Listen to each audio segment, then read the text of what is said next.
I knew I wanted to have strange time signatures be a central part of the Hades soundtrack. I feel like that can really add a subliminal uneasiness to music. Just something that's just feels a little funky, a little strange.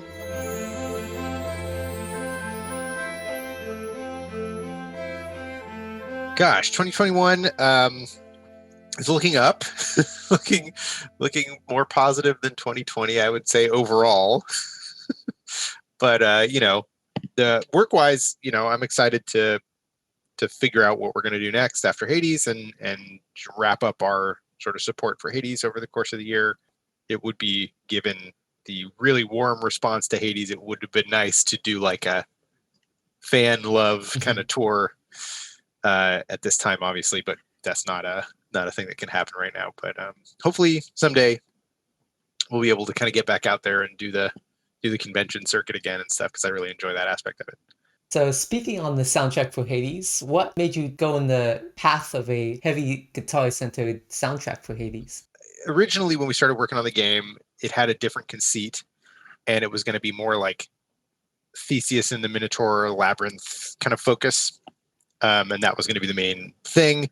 And then there was a creative redirect a couple of months into development, and so I've been tooling around with some kind of Mediterranean vibes. A couple of pieces I did, Wretched Shades and From Olympus and stuff I did before that creative redirect happened. And then we knew it was going to be set, okay, you're the son of Hades, you're escaping the underworld. So it's like, okay, well, it's in hell, so I got to have some metal going on. I can't not have some hard rock and have it be set in hell. I just wouldn't be able to forgive myself for that. So I knew I had to incorporate some harder rock stuff into it just to match the new vibe of the game. And speaking of guitars, I really love the Unseen Ones track. Oh, awesome. Where you worked with Aoki and Kurosawa. What was your collaboration on them like? They were incredible. I mean, a friend of mine hooked me up with them. Mason Lieberman got me in touch with them, and he'd worked with them before and had some incredible success. They just kind of did an incredible job. So I essentially emailed them the track, and with a handful of guidelines, I was like, here's what I'm looking for. I want basically like a 4-minute guitar duel a la Megadeth, like Hanger 18 style, kind of whatever. That kind of vibe. Like, it should be insane shreddiness, but melodic and still kind of follow the structure of the song and stuff. And basically they just came back to me a few days later with like a perfect thing that you hear that I just mixed. They sent me the tracks and I just mixed them in, and they sounded awesome. And they just killed it. They crushed it. They did such a great job. So you just sent them like the key signature and the sections? Yeah, I just sent them the backing track, and I didn't even have to outline. I mean, I didn't even have to really do much else other than some general notes for the whole thing. And they just, knocked it out of the park. Yeah. Do you think your approach to music has changed after working on Hades? Maybe I did a couple of things on Hades that I hadn't ever done before on a game project. Working with other musicians is new for me for this project, really, in this kind of context. The 2 tracks we did at Abbey Road, On the Coast and In the Blood, those were such a wonderful experience for me and so much fun that I certainly could consider doing something like that in the future. And even when I began working on Hades, that was sort of out of the question for me. Like, I was like, I'm not going to do that because that's not something I do, but now I guess it is sort of something I do, so I could do it again if I wanted to, So yeah, there are I feel like there are some more options available to me now as a composer than I thought there were at the beginning of Hades, if that makes sense. As a sound designer, has anything changed? I don't know that it has. I mean, my approach to sound design is still the same. It's really focused on information first, and then vibe second, and then meeting player expectation is sort of my main focus for me. It's providing the necessary information, and when you hit a button and you see something happen visually, you expect it to have some sort of audio component. And that's still the same. I think the only thing that's changed for me is that I've gotten a little bit faster at it.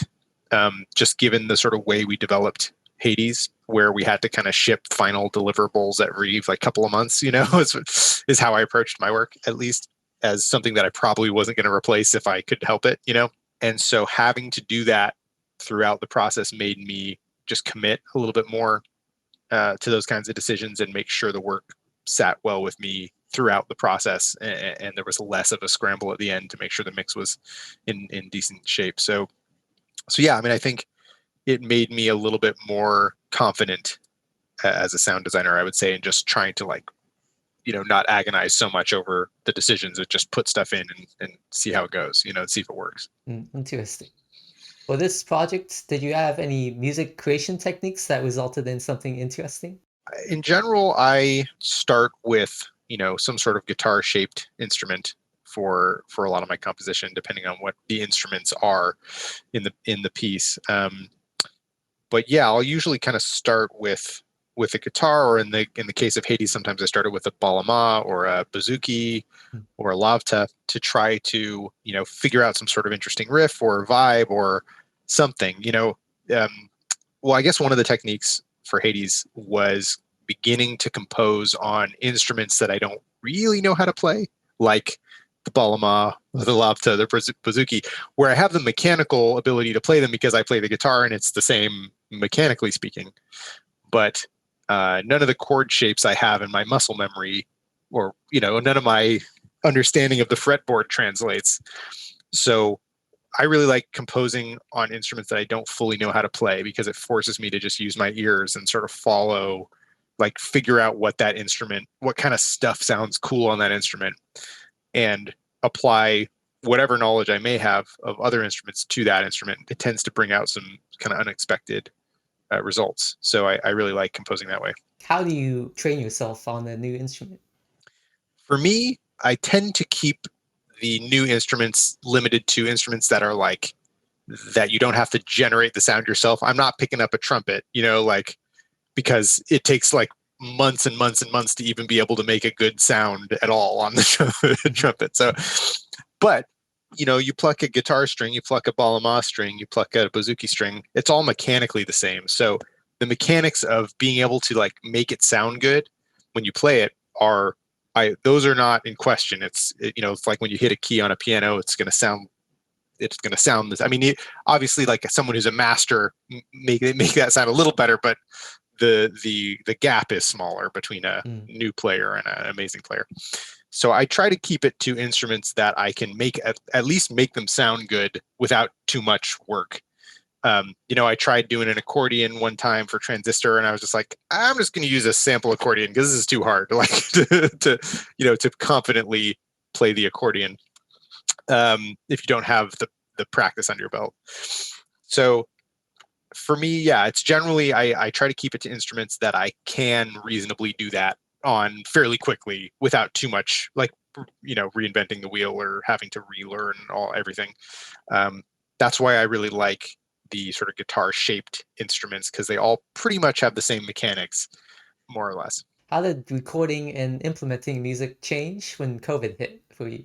Well, it didn't change a ton. I mean, I'd finished all of the work I was doing with other musicians. I finished the Abbey Road work. We got it in just in time. We recorded that in January of 2020, and I'd finished all my collaborations with Ashley on Hades. And so all I had left to do was a few more pieces of instrumental pieces of music, just by myself. I had to bring home some instruments that I kept at the office. I installed a little vocal booth in my house. Those were the major changes, right? I just had to sort of recreate my office setup at my house. And so it wasn't a huge change for me. Of course, the collaborative stuff would have gone very, very differently had I done it 2 months later or 3 months later or something. I can only imagine how that would affect the workflow of something more collaborative with other more humans involved. Well, so the one thing that did change was, so I mixed the Hades soundtrack myself, except for the orchestral stuff.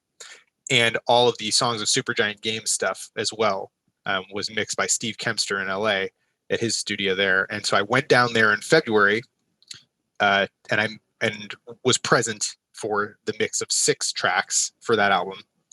And then COVID hit, and I was going to go back down and didn't. So tangible difference was not being there for the mix of the rest and just sort of sending mixes. He would send me mixes and I'd send him some notes. Um, so which is a bit of a different process, but I think, I'm really happy with how it turned out ultimately. So on the Coast song, it's very unique on the soundtrack. It doesn't have a guitar focus on it. So how was it like working with Austin Wintory on that one? That was great. Austin is a friend of mine, and we've collaborated. We've dabbled a little bit with collaboration in the past, but this is the first time we properly, really got to collaborate, and it was a ton of fun.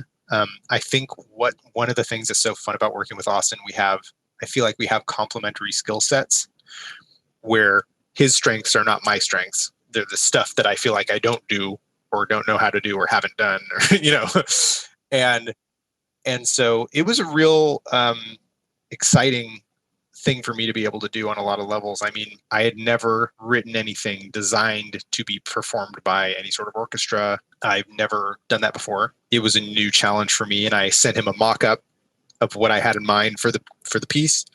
And I knew what the ensemble was going to be because we were limited by, well, what's the ensemble for the song, the Supergiant Game soundtrack? That's what's going to be in the studio. That's what we have, And so at least that helped me kind of guide my expectation and figure out what I wanted to do based on that.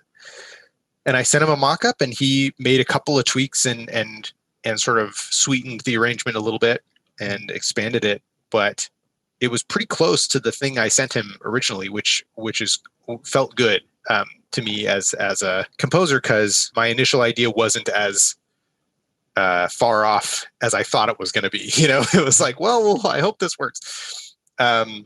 So yeah, that was cool, and it helped. I think it helped me with my confidence in that area a little bit, because maybe I thought, well, maybe I can do that potentially. Like maybe that is something I'm capable of. That was cool to learn through this process. And also for he did the arrangement for the orchestral part of In the Blood as well, which is sort of based on the Coast stuff musically. And that was a ton of fun too. And a similar process. I did a mock-up, sent it to him. He added some cool kind of sweetener stuff in there. And yeah, I mean, it was only like 1 or 2 rounds of back and forth. I mean, it was really, really fast. In a matter of a couple of days, we had the arrangements knocked out for those. So I know you're a big music fan growing up, but how did you first learn how to use sound effects in games? Yeah, well, so my first proper game was Bastion, and I did a lot of learning just doing that, working on Bastion, and kind of dove in. I had one small little bit of experience with some sound in games.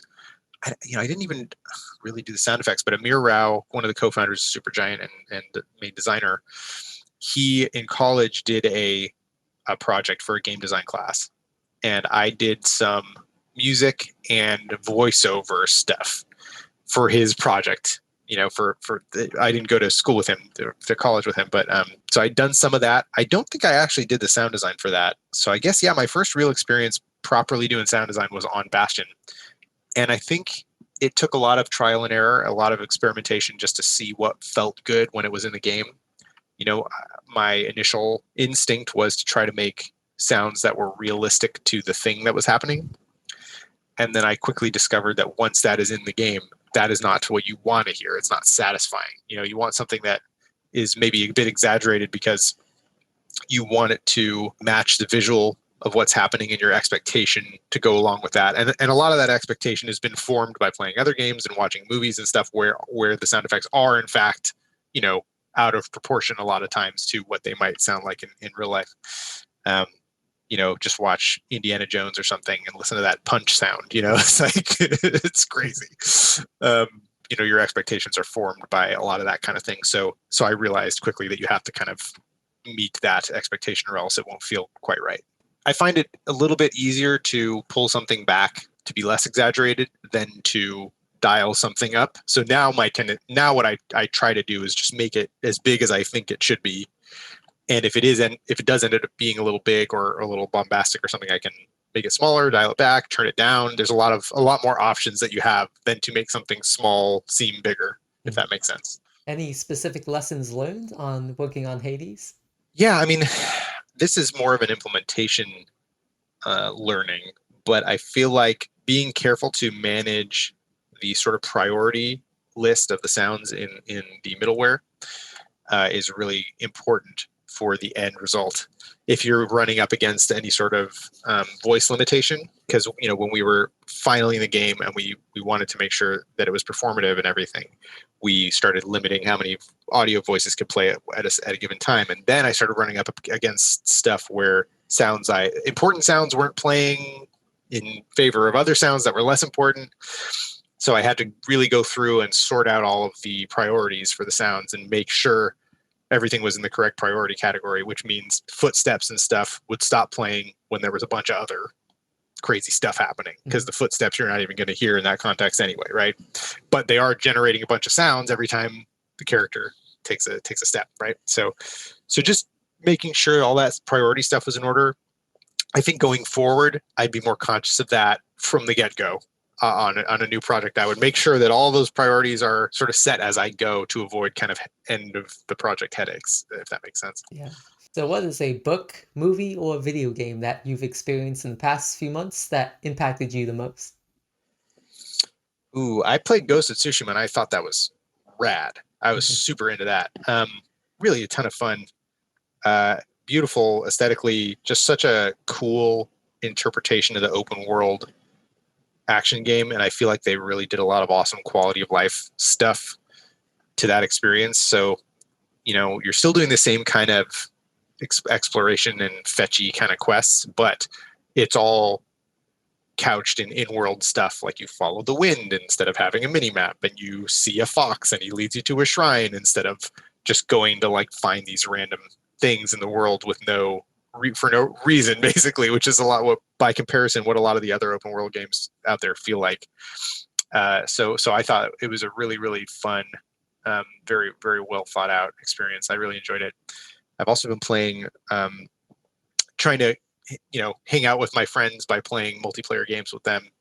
So I started playing Valheim, which at first, like, I've tried playing it by myself and I wasn't really into it, but then the experience of kind of playing with my friends and building stuff up together and kind of going on an adventure all as a group and stuff, it's been really satisfying, actually. Speaking of which, were there any influences that inspired the Hades score? Yeah, a bunch. Yeah, I mean, most of my influences come from albums that I like, and artists that I find compelling for different reasons. I knew I wanted to have strange time signatures be a central part of the Hades soundtrack. I feel like that can really add a subliminal uneasiness to music, depending on how you implement it. Just something that's just feels a little funky, a little strange, and you can't, especially odd time signatures that have like an odd numbered amount of eighth notes, because you can't do this, right? You have to switch your head bobbing at some point. And so I really feel like that's an effective means of throwing somebody off balance, and keeping somebody on their toes. There's a band called Vartina, which has a song, I don't know how to pronounce it. I think they're Norwegian or something. They're Scandinavian folk band, and they have a song called, Tiele Hitedi or something. I don't know how to pronounce it, but it's in 21/8 compound meter. And I was really fascinated by that and really liked the way it felt. And the thing that was interesting to me about kind of folk music with strange time signatures was really fascinating, was there's a vocal phrase that's however long, and then when the vocal phrase is done, it's a new measure, and that's what the measure is based on. That's what the time signature is based on. And so, and I thought that had some sort of common, interesting stuff with like prog rock and other kinds of, or like prog metal, where there's a guitar riff. The guitar riff is however long it is, that's the measure, right? And it felt similar to me. So I was curious to try and write something. I tried my own hand at a 21/8 compound meter thing, which was out of Tartarus, and it proved to be really fun to write riffs that way, where you have a riff that you just try and fit the thing around, and that's the cycle, and it ends up being a really interesting way to write. So that was one of my influences. Also, bands like Soundgarden that play with time signatures in a really in a way that's not super noticeable. Like a lot of their songs are not in 4/4, but you don't really notice because it's a similar thing where the vocal phrase is a certain amount of time, and the riff just takes however long it takes, and then it starts over, and that feels natural because everybody's so adept at playing with that stuff in that band. They really do an incredible job of kind of hiding the strangeness of the time signatures. And so that was a lot of fun. Bands like, Megadeth and Alice in Chains and Rush and everything, all sorts of music influenced the sort of heavier aspect of Black Sabbath and Led Zeppelin. And a pretty big gamut of artists influenced specifically the heavy aspect of the music. Radiohead was a little bit of an inspiration for my approach to Orpheus and how his song sounded and how his singing voice sounded. I kind of thought about like Tom York's falsetto for how to approach what I thought Orpheus might sound like in his singing voice. So yeah, those are some of the main ones I'd say. What is your definition of greatness? My definition of greatness. Gosh, that's a tough one. I mean, it really depends on the context, and I feel like something that I really respect and find to be great is when someone is doing something that is expressive of the things that are unique about them creatively. And for me, that's one of the most exciting things to experience. When someone has like a really unique creative point of view, I find that particularly great, especially when there's like a high level of execution on that kind of an idea. So what's the best way our audience can get in touch with you, Darren? Yeah, I have a Twitter, which is at Darren Korb, and that's probably the primary way. Yeah, I mean that's good. I'm on Instagram also at Darren Korb, and the Facebook and all that. If you're interested in what Supergiant Games is doing, at Supergiant Games is a good place to start as well. Yeah, those are the highlights. Awesome. Darren, I want to acknowledge you for showing us your creative process with us and for creating such awesome music on Hades and the rest of the Supergiant Games. I really thank you for this interview, Darren. Awesome. Yeah, thanks for having me. I bid you farewell, Darren. Have a good one.